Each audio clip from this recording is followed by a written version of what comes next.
Bagaimana penanganan tersangka Putri Chandrawati pasca diputuskan ditahan? Kita akan bahas bersama dengan Ketua Indonesia Police Watch, Sugeng Teguh Santoso, dan Penasihat Ahli Kapolri, Irjen Purnawirawan Arianto Sutadi. Selamat petang, Bapak-Bapak. Selamat petang, Mbak Rizka. Selamat petang, Mbak Priska, Pak Arianto. Selamat petang. Selamat petang, terima kasih. Saya ke Pak Sugeng dulu. Akhirnya keputusan Polri untuk menahan istri Verdi Sambo sudah memenuhi asas keadilan?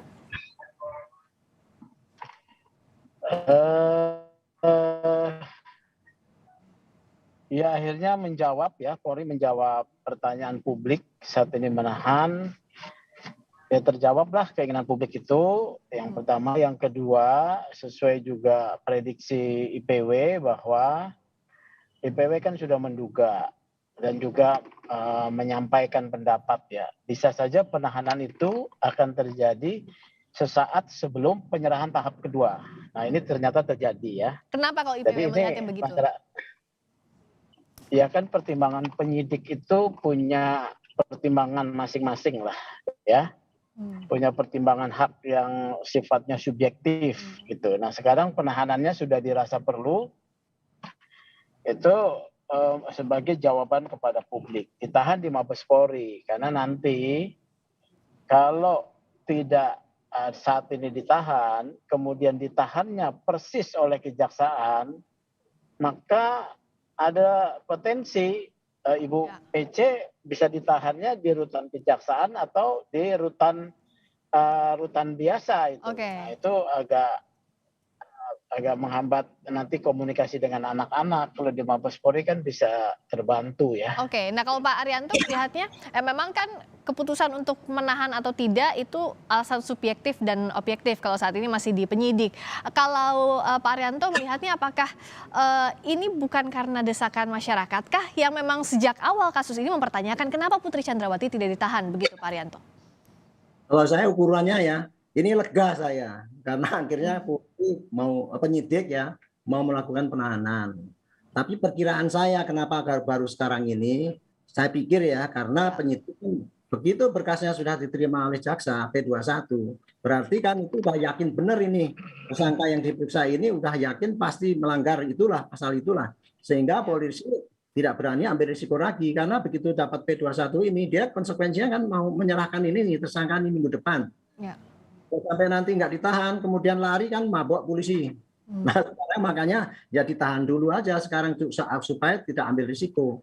Nah dulu kan katanya kan itu tidak ditahan karena alasan sakit dan sebagainya itu. Ya.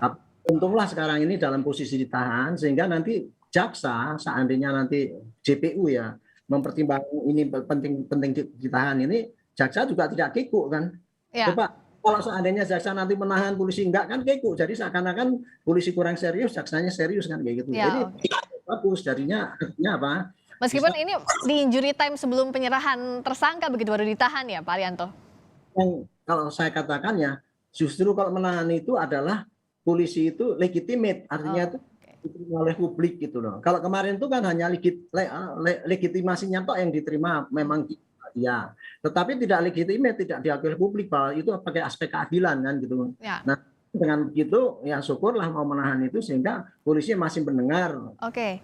Nah kalau dari Pak Sugeng, agar treatment pasca penahanan ini juga bisa diawasi publik secara transparan, apa saja yang boleh dan tidak boleh begitu dari IPW? Transparan kan sudah disampaikan ya oleh tim Polri bahwa akan ditahan.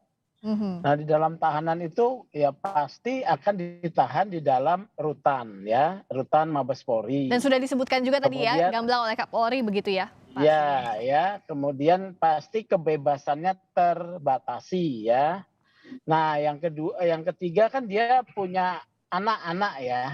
Walaupun ditahan sebagai tersangka dia punya hak yang harus juga bisa diberikan, misalnya bisa bertemu dengan anaknya ya, berkomunikasi, itu menurut saya haknya tersangka gitu. Tetapi tindakan penahanan ini seperti tadi Pak Arianto katakan ya melegakan masyarakat, juga menerima itu sebagai satu respon positif dari Polri kepada tekanan publik termasuk IPW kan minta.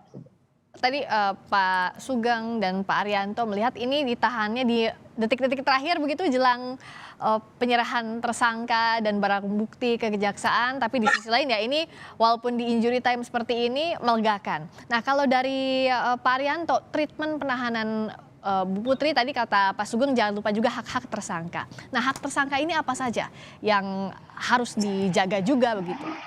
Kalau sesuai dengan KUHP, ya, itu seorang tersangka itu masih punya hak. Ya. Ini antaranya apa? Hak untuk kesehatannya itu dilindungi, itu Pram. Yang kedua hak untuk ketemu dengan rohaniawannya. Pembelaannya juga masih diketahui masih dikasihkan. Intinya hak-hak itu masih melekat pada tersangka itu, hanya bedanya kalau dia itu ditahan maka kebebasan dia untuk berkomunikasi dengan luar itu kan terbatas. Kalau kemarin kan dia mau pergi kemana-mana ke Surabaya, ke Bandung, bebas. Kalau sekarang kan nggak bisa gitu kan. Jadi harus ada di itu. Gitu. Itu apalagi sekarang saya juga agak spektakuler menurut saya sih. Kok ditahan di rumah tahanan gitu ya. Ya. Menurut saya nggak ditahan di rumah gitu. Jadi betul-betul di rutan begitu ya lokasinya, tidak dipertanyakan seperti selama ini. Kalau ditahan di rumah tahanan artinya apa itu menjawab bahwa polisi masih punya rasa keadilan masyarakat lah gitu, kira-kira gitu ya. Ya. Ini rasa keadilan masyarakat yang harusnya dijaga. Nah, kalau soal ini lebih ke teknis bagaimana nanti tahanan ini atau para tersangka ini ditahan sampai dilimpahkan ke kejaksaan gitu oleh penuntut. Kalau dari IPW, apakah perlu dipikirkan juga secara detail? Misalnya antara tersangka ini jangan disatukan di satu lokasi tahanan yang sama karena bagaimanapun juga sejak awal kasus ini bergulir ada faktor psikopolitis dan juga hierarkis meskipun sudah dipecat dari Polri begitu yang bisa saja masih ditakutkan selama proses persidangan ini berlangsung nantinya, Pak Sugeng.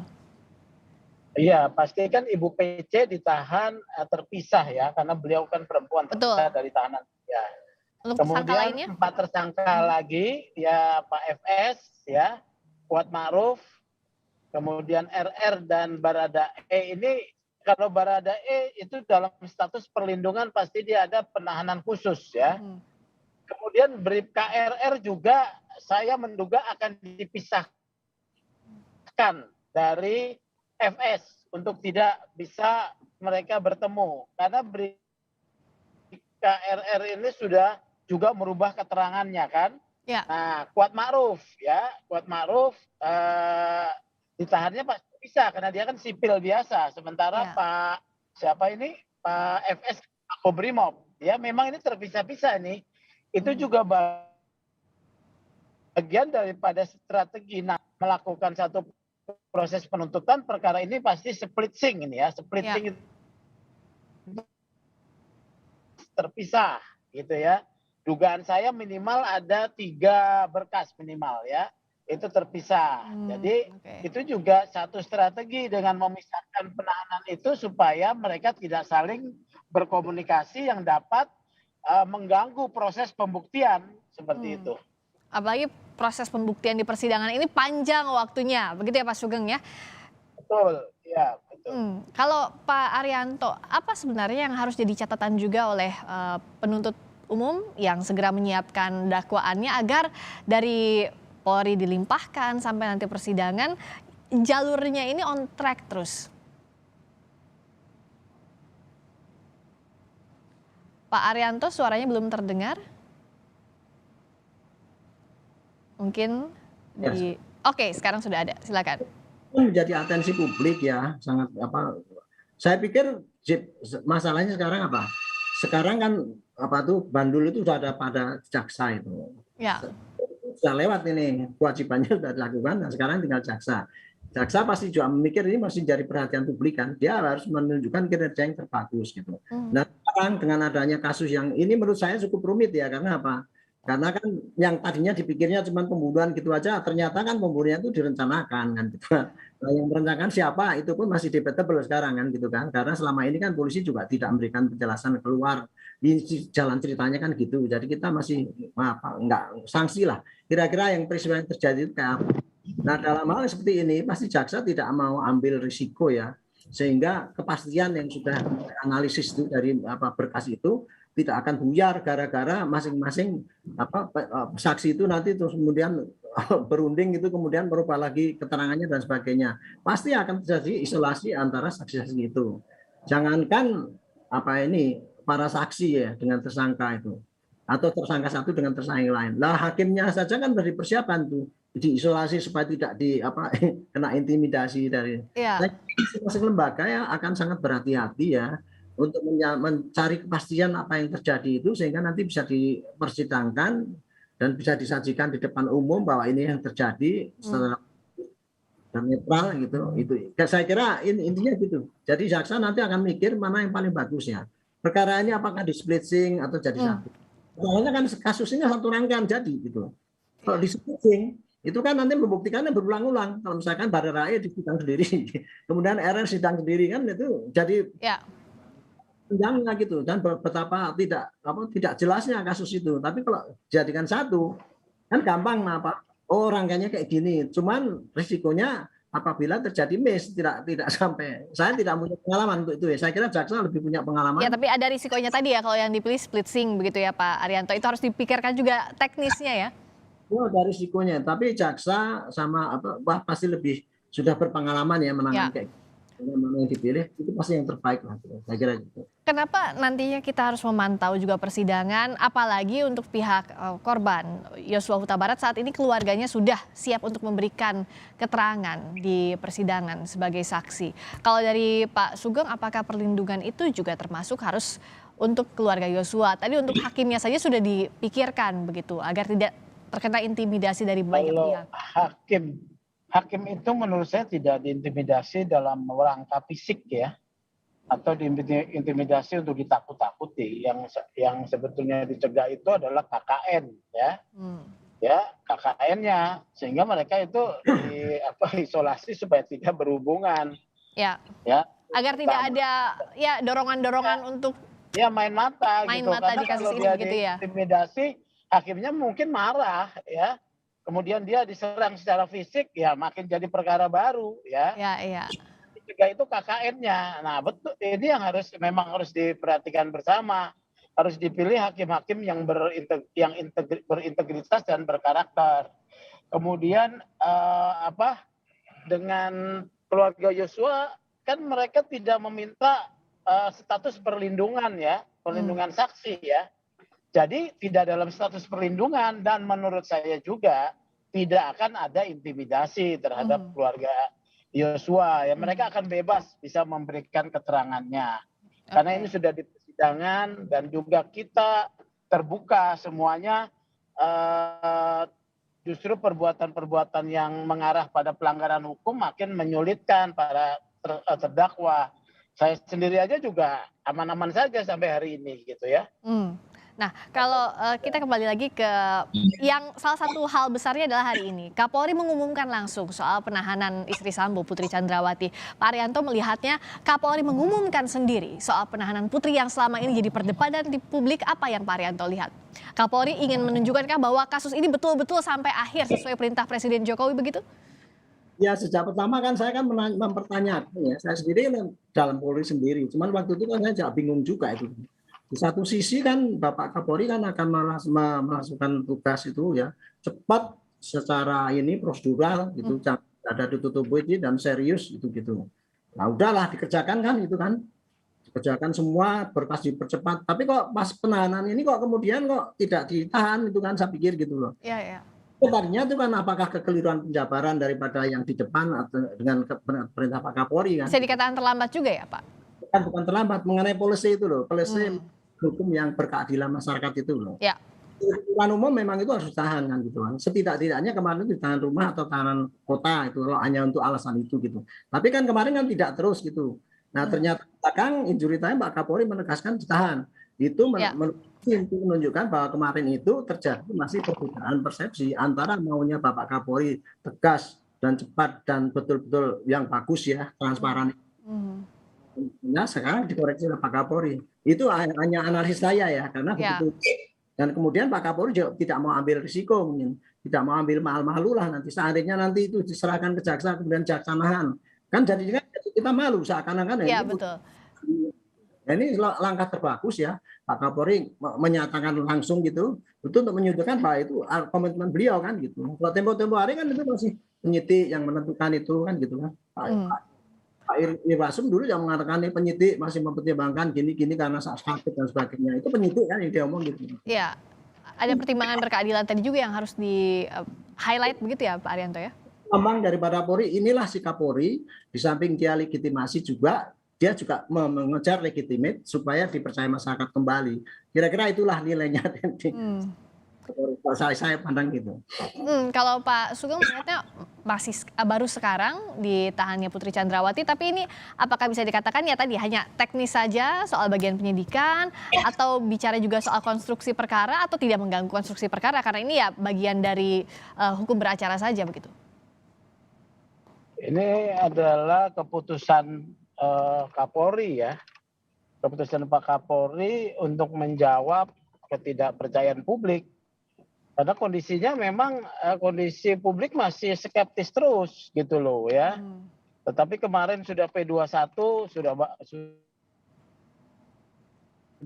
bagus gitu, artinya sekarang ya harus ditindaklanjuti dengan penahanan. Saya sudah sampaikan berulang kali harus ditahan setidak-tidaknya sebelum sebelum penyerahan tahap kedua ya. Jadi ini kita ikuti saja prosesnya agar berjalan dengan lancar gitu. Ya Mbak itu Priska. Ya, jadi kita ikuti agar prosesnya lancar.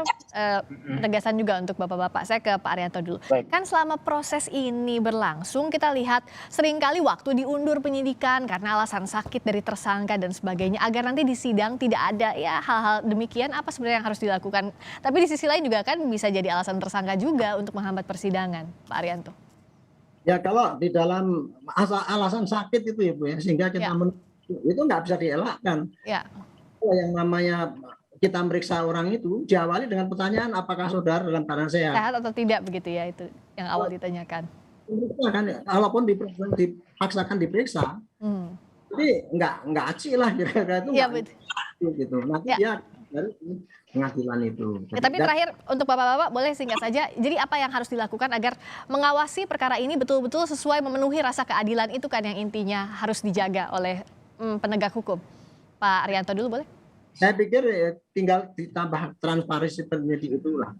Dibuka kembali lah, nggak usah terlalu banyak menyimpan rahasia hasil penyidikan dan yang akan disampaikan di pengadilan itu namanya dituduh kita menutup-nutupi kecurangan kan gitu. Lebih baik terbuka aja gini hasilnya sehingga rakyat juga bisa melihat perkembangan penyidikan itu kayak gitu nggak bertanya-tanya. Ya. Saran saya keterbukaan penyidik itu ya lebih terbuka lagi lah demi pengadilan yang transparan. Oke, kalau Pak Sugeng?